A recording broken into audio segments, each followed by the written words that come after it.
নমস্কাৰ, সুপ্ৰভাত। আশা কৰোঁ আপোনালোক সকলোৱে ভালে আছে, ভালে ৰাখক। আল্লাহ ভগৱান সকলোৰে কৃপাত সকলোৱে ভালে থাকে যে। আৰু আমাৰ ইয়াত আজিও তেনেকৈ বৰষুণ দি আছে আধা 4টামানৰ পৰাই, 4 বজা ৰাতিপুৱা মৰ্ণিঙত 4 বজাৰ পৰাই।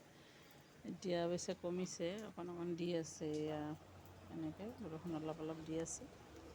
এতিয়া মই অকণমান উঠি পেলাই নামাজ পঢ়ি পেলাই মুৰ্গী পাৰবোৰক এনেকৈ আহাৰ দি আছোঁ।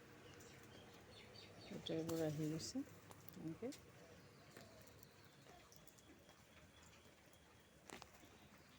সিহঁতক এনেকৈ আহাৰ দিছোঁ এনেকৈ। আৰু ই এটা আমাৰ বৰোদাহঁতে আমাৰ গামলাকেইটাই এনেকুৱা এটা মোক বনাই দিছিলে। এই যেনেকুৱা আমি কিবা ৰ'দত দিওঁ, যেনেকৈ আম চাম কাটি আচাৰ বনাব লগা হ'লে সেনেকৈ সিহঁতক এটা বনাই দিব দিছিলোঁ। এইটো মোক বনাই দিছে এনেকৈ।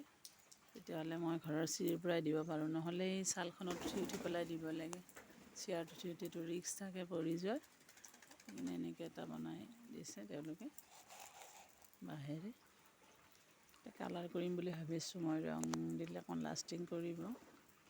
এনেকৈ কৰিব লাগিব এনেকৈ। মুৰ্গী পোৱালি চব পাৰ গোটেইবোৰ আহিছে।